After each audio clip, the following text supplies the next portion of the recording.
What do you want from me? I'm here to learn salsa. Let's salsa.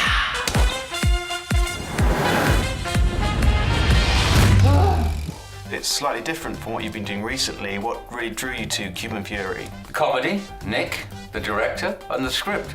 The script was terrific from John Brown. You know, fun, lively, bright.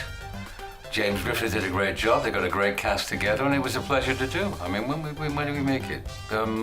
Summer, autumn of 2012. And yeah, it was lovely. And I liked Nick very much. I mean, I knew him before. We'd done Snow White together. When he asked me to play, you know, he said, I'd like you to play this salsa dancer called Ron Parfit. How can you resist? Ron Parfit, salsa dancer. It sounds like that's the worst name for a salsa dancer. But on the other hand, it tells you a lot about him, you know. The great character. Come on, we got work to do.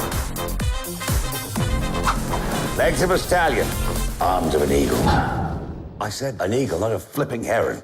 When you read him, what was your first impressions of Ron as a character and how you would want to necessarily bring that to this? Loved him. I'd sort of played similar characters before, actually in another comedy I did, sort of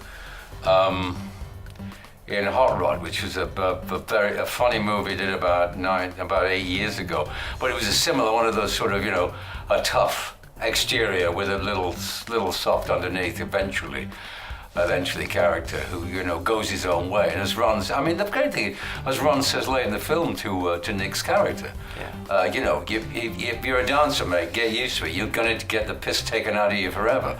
And Ron's obviously, but Ron's his own man, you know. That's the great thing about characters like that. Dance and salsa, of course, is such a huge part of this film. Yeah. How much experience did you get learning how to do salsa, or did you go out with Nick a few times? No, I offered up the beginning. Of course, you said I took a couple of lessons, and Nick. But obviously, when you get into the movie, I mean, he does all the dancing, which is great, and I look as if I know what I'm doing. I have got something that you don't have. Do you know what that is? Type 2 diabetes.